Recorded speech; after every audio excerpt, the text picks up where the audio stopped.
প্রিয় শিক্ষার্থীরা, আজকে তোমাদেরকে বিগত ক্লাসেরই কিছু সৃজনশীল প্রশ্ন দেওয়া হবে। সেক্ষেত্রে আজকে তরঙ্গ শব্দ এই অধ্যায়ের 4টা সৃজনশীল প্রশ্ন তোমাদের বাসার কাজ হিসেবে থাকবে। তোমরা প্রশ্নগুলো তুলে নিবা, আর গ এবং ভয়ের উত্তরটা তোমরা কমেন্টসে আমাকে জানিয়ে দিবা।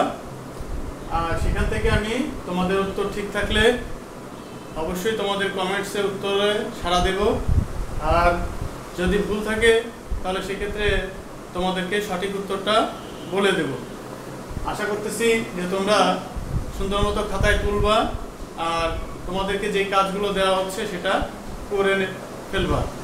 আমাদের যেহেতু পরীক্ষার সামনে, আমরা এই অধ্যায়গুলো শুধু একটা করে সৃজনশীল এবং তার সমাধান তোমাদেরকে দেখিয়েছিলাম। আজকে তোমাদেরকে এই অধ্যায়টার আরও 4টা সৃজনশীল প্রশ্ন দেওয়া হচ্ছে। সেক্ষেত্রে তোমরা ভালো মতো প্রিপারেশন যেন নিতে পারো এই আলোকে। আর এর পরের ক্লাসেও ঠিক একইভাবে আমরা আরও অন্য কোনো অধ্যায়ের সৃজনশীল প্রশ্ন তোমাদেরকে বাসার কাজ দেব। আমি সমাধান ক্লাস তোমাদেরকে করে দেব না, বা সমাধান ক্লাস তোমাদের সাথে নেব না। এই অধ্যায়টা নিয়ে তোমরাই নিজেরা চেষ্টা করে এর উত্তরগুলো বের করবে। আশা করতেছি যে তোমরা সবাই সেটা সুন্দর মতো করতে পারবা। তাহলে চলে আসো, খাতা কলম প্রস্তুত হয়ে সৃজনশীল প্রশ্ন 1 নাম্বার দিয়ে নাও, তাহলে তোমাদের সুবিধা হবে। আমি বলতেছি, অনিকার ভোকাল কর্ড। লেখাগুলো বুঝতে না পারলেও কথা শুনে সুন্দর করে লিখে ফেলো। অনিকার ভোকাল কর্ড। তাহলে আমরা গলার স্বরকে ভোকাল কর্ড হিসেবে চিহ্নিত করে থাকি। সেটাই বলা হচ্ছে যে অনিকার ভোকাল কর্ড এর কম্পাঙ্ক। আমরা যে কোনো শব্দের একটা কম্পাঙ্ক আছে। প্রত্যেকটা মানুষ যে কথা বলে তাদের শব্দটাকে আলাদা করে আইডেন্টিফাই করার জন্য অবশ্যই তাদের শব্দের কম্পাঙ্ক ভিন্ন হবে, বা গলার কণ্ঠস্বরের কম্পাঙ্ক আলাদা আলাদা হয়। তাহলে এই কম্পাঙ্ক হচ্ছে 720 হার্টজ। বাংলায় লিখবো না, আমরা ইংলিশে সংখ্যাটা লিখবো 720 হার্টজ। সে নদীর ঠিক মাঝখানে অবস্থিত একটি নৌকার মাঝিকে ডাকলো। তার মানে নদীর মাঝখানে একটা নৌকা যাচ্ছে, সেই নদীর মাঝিকে লক্ষ্য করে সে তাকে ডাকলো।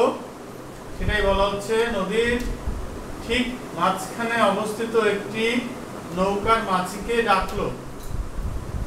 গাড়ি দাও।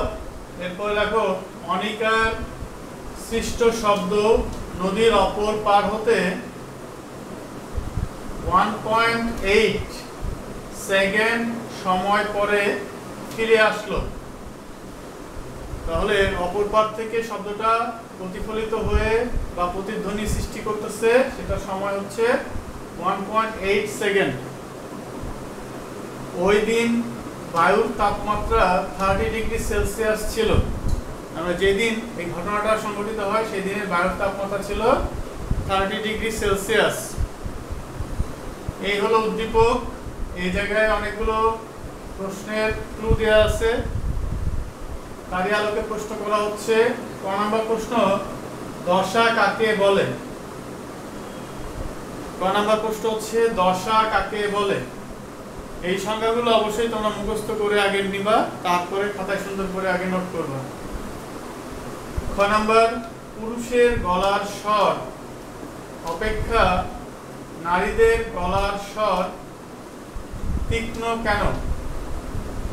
যদি তুলতে না পারো আমি আরেকবার বলতেছি, পুরুষের গলার স্বর অপেক্ষা নারীদের গলার স্বর তীক্ষ্ণ কেন? প্রশ্নবোধক চিহ্ন দেওয়া আছে এবং পরে লেখা হচ্ছে ব্যাখ্যা করো। আমরা এটা তোমাকে ব্যাখ্যাও করে দেখাতে বলা হচ্ছে। মার্কস 2। সেই আলোকে তোমরা আনসারটা করবা। গ নাম্বার প্রশ্ন হচ্ছে, আনিকার সৃষ্ট শব্দের তরঙ্গ দৈর্ঘ্য নির্ণয় করো। আমি আবারও বলে দেব, আনিকার সৃষ্ট শব্দের তরঙ্গ দৈর্ঘ্য নির্ণয় করো। ঘ নাম্বার প্রশ্ন হচ্ছে, নৌকার মাঝি আনিকার উক্ত শব্দের প্রতিধ্বনি শুনবে কি? আবার খেয়াল করো, নৌকার মাঝি আনিকার উক্ত শব্দের প্রতিধ্বনি শুনবে কি? প্রশ্নবোধক চিহ্ন দেওয়া হচ্ছে, গাণিতিক বিশ্লেষণ করো। কোশ্চেনটা যারা এই ধরনের একটু ভালো মতো আগে থেকে প্রিপারেশন নিয়ে আছো তারা খুব সহজেই করতে পারবা। যাদের প্রিপারেশন খুব ভালো নাই তারা একটু গাইড বইয়ের সহায়তা নাও। সেই জায়গায় এই টাইপের প্রশ্নগুলো হুবহু সমাধান না থাকলেও নমুনা প্রশ্ন আছে, সেই সমাধানটা দেখে তারপরে কি কি ইনফরমেশন দেওয়া আছে সেটা ডান পাশে নোট ডাউন করো। তোমাকে কি জানতে চাওয়া হচ্ছে সেটা হোয়াট মার্ক করো, দেন সূত্র নির্বাচন করো, ধাপে ধাপে অঙ্কটা নিজে করো। এরপরে উত্তর যেটা বের হবে সেটা আমাকে জানিয়ে দাও কমেন্টসে। শুধু সৃজনশীল 1 লিখবা, গয়ের উত্তর লিখবা আর ভয়ের উত্তর লিখবা, তাহলে আমি বুঝে যাব যে তোমরা যে অঙ্কটা করলা তার উত্তরটা যদি মিলে যায় তাহলে অবশ্যই ঠিক হবে, আর না হলে আমি তার উত্তরটা তোমাদেরকে বলে দেব। এরপরে আমরা চলে যাচ্ছি পরের সৃজনশীল প্রশ্নে। শিক্ষার্থীরা এবার 2 নম্বর সৃজনশীল প্রশ্ন তোলার জন্য খাতা নাও। দেখো, আমরা একটা তরঙ্গ আঁকতেছি, তার এক্স অক্ষের সময় দেওয়া হচ্ছে ইন্টু 10⁻³ সেকেন্ড। এর অর্থটা তোমাদেরকে বলে দিচ্ছি যে এখানে এক্স অক্ষে যে মানগুলো দেওয়া আছে সেটা সময়ের মান দেওয়া আছে, আর 10⁻³ এই সংখ্যার সাথে প্রত্যেকটার সাথে গুণ আকারে থাকবে। ওয়াই অক্ষে বিস্তারের কোনো মান দেখানো হয় নাই। আরেকটা ইনফরমেশন এখানে দেওয়া হচ্ছে, তরঙ্গের বেগ 1450 মিটার পার সেকেন্ড। তাহলে তরঙ্গের বেগ 1450 মিটার পার সেকেন্ড, সেটা আমার এই উদ্দীপকের তরঙ্গটা কোন মাধ্যমে চলতেছে সেই মাধ্যমকে নির্দেশ করতেছে।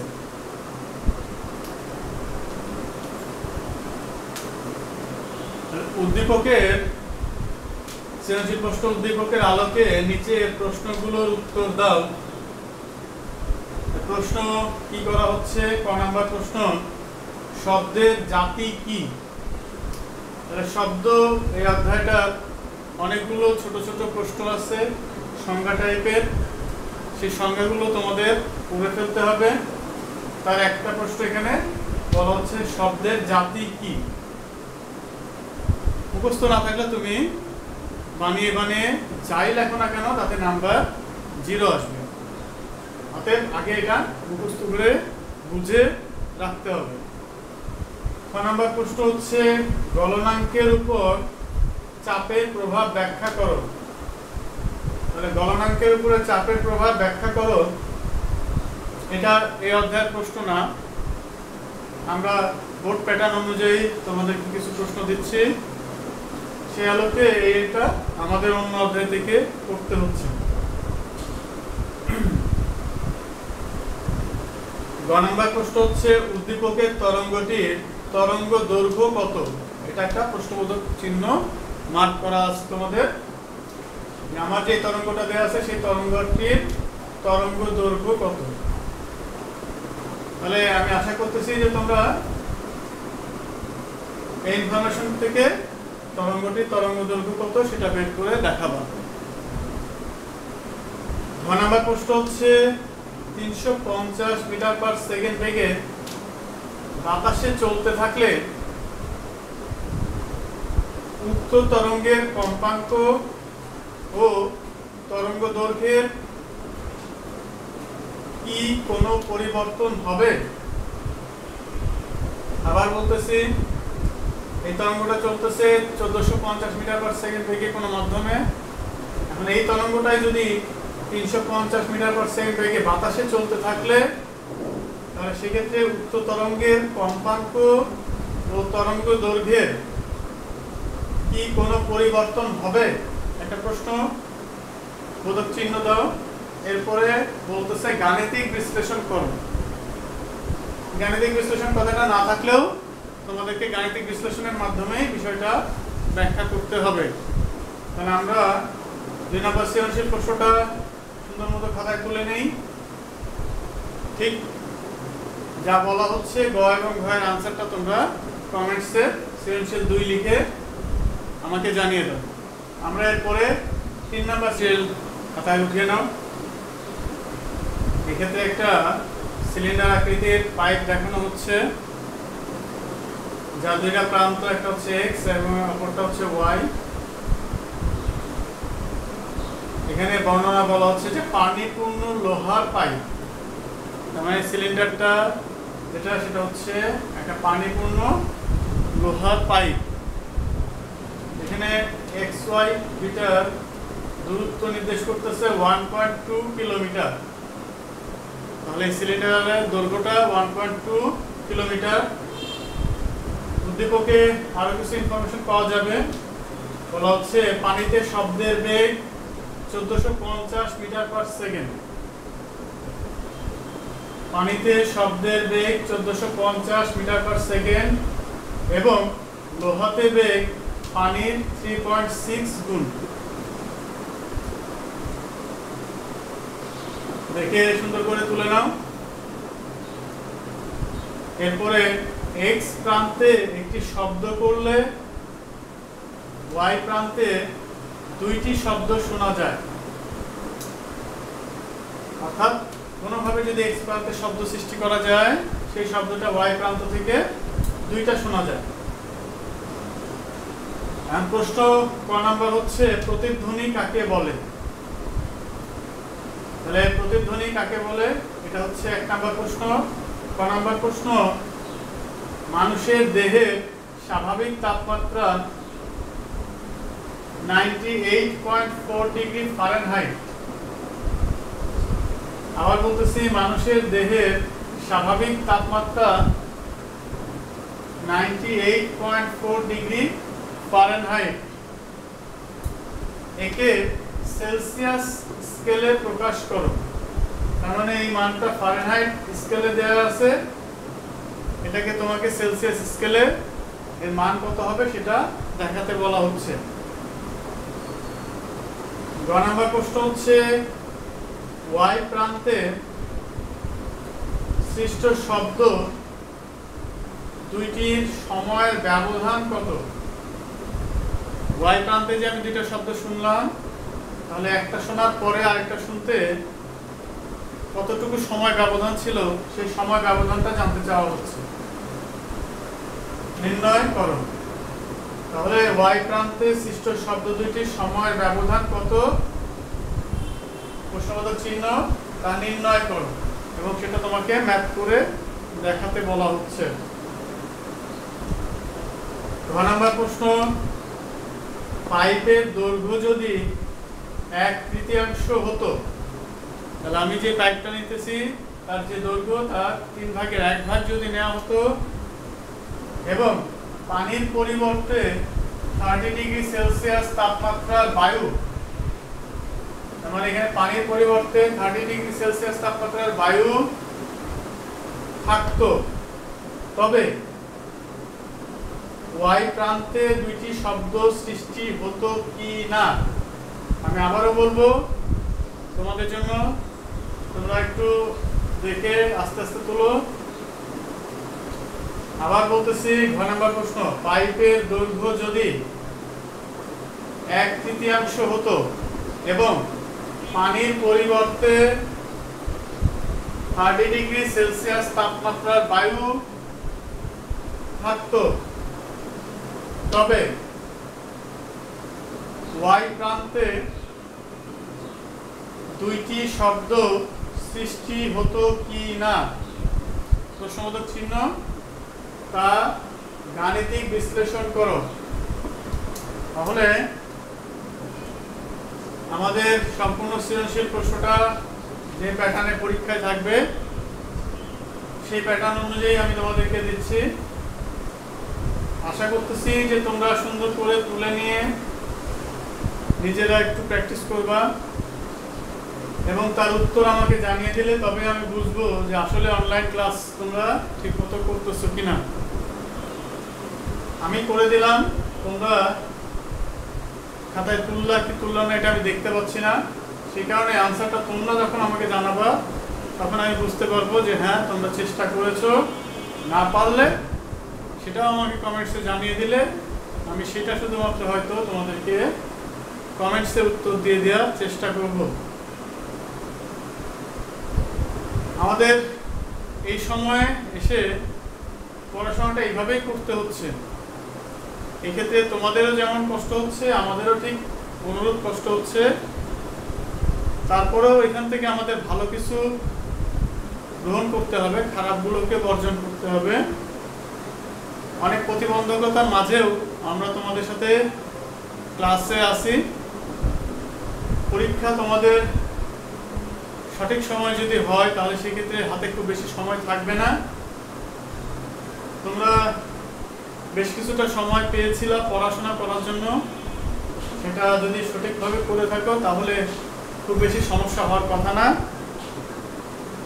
আমি মাঝে মধ্যেই জানতে পারতেছি যে তোমরা এখন অনেকেই ক্লাসে শুধু হাজিরা দাও,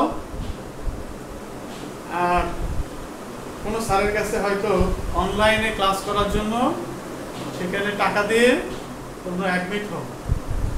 আমি এটাকে খুবই দুঃখজনক বলে মনে করব। নিজেরা একটু চেষ্টা করলেই পারবে। সমস্যা থাকলে সেটা আমাকে জানালে আমি না বুঝতে পারবো, সে অনুযায়ী সমাধান দেওয়ার চেষ্টা করব। সমস্যা তোমরা যদি না জানাও তাহলে আমিও বুঝতে পারবো না। আর এখন যে অবস্থা চলতেছে, নিশ্চয়ই সামনে অবস্থাটা উন্নতি হলে তখন আমরা ক্লাসে তোমাদেরকে বাকি অংশগুলো দেখাতে পারবো। সেই পর্যন্ত আমার মনে হয় না যে কোনো স্যারের কাছে তোমাদেরকে এখন বাড়তি পড়াশোনা করার দরকার আছে। অনেকে বাসায় হয়তো টিউটর রেখে পড়াশোনা করতেছো, কাকে? স্কুল বা কলেজের কোনো এক বড় ভাইকে। সে নিশ্চয়ই তোমাকে তার যতটুকু জ্ঞান ততটুকু দেওয়ার চেষ্টা করবে, কিন্তু তোমরা যদি তার থেকে আরো বেশি কিছু জানতে চাও তাহলে টিচারের বিকল্প হবে না। তোমাদের আগামীর পড়াশোনার জন্য তোমাদেরকে পড়াশোনাটা নিজেকেই করতে হবে, টিচার শুধু গাইড হিসেবে সহায়ক ভূমিকা পালন করবে। আমরা চলে যাচ্ছি 4 নম্বর সৃজনশীল প্রশ্নে। কথায় সুন্দর করে তুলো। একটা তরঙ্গ আঁকা আছে, এক্ষেত্রে এ বি সি 3টা পয়েন্ট চিহ্নিত করা হচ্ছে। তোমরা একটু কেয়ারফুলি অবস্থানগুলো, নির্দেশক এ বি সি এটা তুলে নাও। এটা কিন্তু সব পরপর একই জায়গায় নাই, একটু ভালো করে খেয়াল করলে বুঝতে পারবা। আর নিচে একটা ইনফরমেশন দেওয়া হচ্ছে যে 30 সেকেন্ড সময়ে, অর্থাৎ 30 সেকেন্ড সময়ে স্পন্দন সংখ্যা 9000 বা 9000টি। তাহলে সেই অর্থে এখানে ইনফরমেশনটা আমার এই জায়গা থেকে কিছুটা পাওয়া যাবে। উদ্দীপকে সৃজনশীলে কিছু লেখা আছে। চিত্রে প্রদর্শিত পানিতে সৃষ্ট একটি তরঙ্গের তরঙ্গ দৈর্ঘ্য 6 মিটার। চিত্রে প্রদর্শিত এটা পানিতে সৃষ্ট তরঙ্গ, যার তরঙ্গ দৈর্ঘ্য হচ্ছে 6 মিটার। তাহলে এই জায়গা থেকে আমরা কিছু ইনফরমেশন পেতে পারি। তার আলোকে ক নাম্বার প্রশ্ন হচ্ছে দশা কি? খ নাম্বার প্রশ্ন হচ্ছে শব্দ তরঙ্গ ও স্প্রিং এর সৃষ্ট তরঙ্গের মধ্যে কি মিল আছে? খ নাম্বার প্রশ্ন শব্দ তরঙ্গ ও স্প্রিং এর সৃষ্ট তরঙ্গের মধ্যে কি মিল আছে? গ নাম্বার প্রশ্ন হচ্ছে চিত্রে এসি দৈর্ঘ্য নির্ণয় করো। এ থেকে সি এর দৈর্ঘ্য নির্ণয় করতে বলা হচ্ছে। চিত্রে এসি দৈর্ঘ্য নির্ণয় করো। গ নাম্বার প্রশ্ন হচ্ছে উদ্দীপকের তরঙ্গটির পানিতে শব্দের বেগ। আবার বলতেছি, উদ্দীপকের তরঙ্গটির পানিতে শব্দের বেগ 20 ডিগ্রি সেলসিয়াস তাপমাত্রার বাতাসে শব্দের বেগের কত গুণ হবে? গাণিতিক বিশ্লেষণ করো। যারা ঘ নাম্বারটা তুলতে এখনো পারো নাই বা কোথাও মিস করে গেছো, আরেকবার বলতেছি, মিলিয়ে দেখো।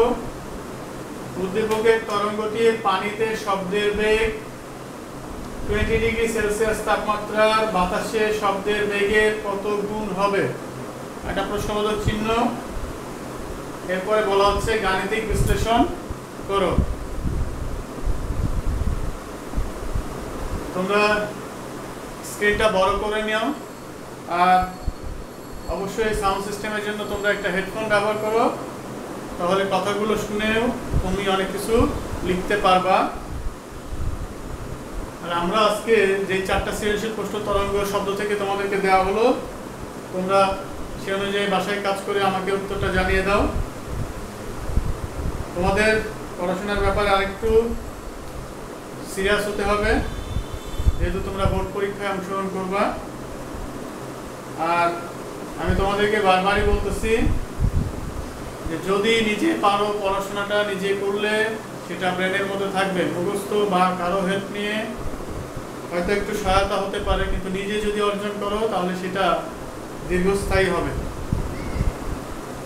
আমি যেমন তোমাদের এই পুরো সময়টাই তোমাদের সাথে ক্লাসে আছি, সেই কারণে আমি জানি যে তোমাদের কোন অধ্যায়ে কতটুকু পড়িয়েছি, কতটুকু কোন জায়গায় বাকি আছে, পরবর্তীতে সেটা কতটুকু তোমাদেরকে দেখাইতে হবে, এই সম্পর্কে আমার ধারণা আছে।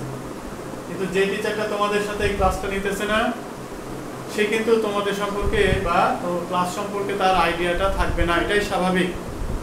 তাই তোমরা পড়াশোনাটা করে আমাকে যদি ফিডব্যাক দাও তাহলে সবচেয়ে ভালো হয়। আমি তোমাদের সমস্যাটা বুঝে তোমাদেরকে তার সমাধান দেওয়ার চেষ্টা করব।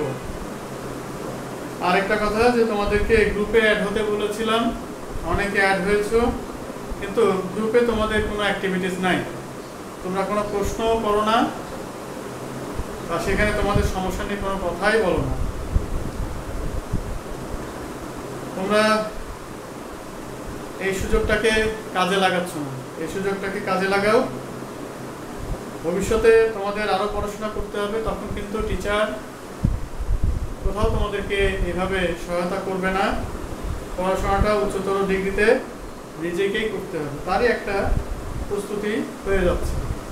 আর সমস্যা যদি থাকে একান্ত আমার সাথে কথা বলো, সেটা কমেন্টসে জানাও, আমি এটা আশা করতেছি। তাহলে আজকে এখানে শেষ করছি। সবাই ভালো থাকো, সকলকে ধন্যবাদ।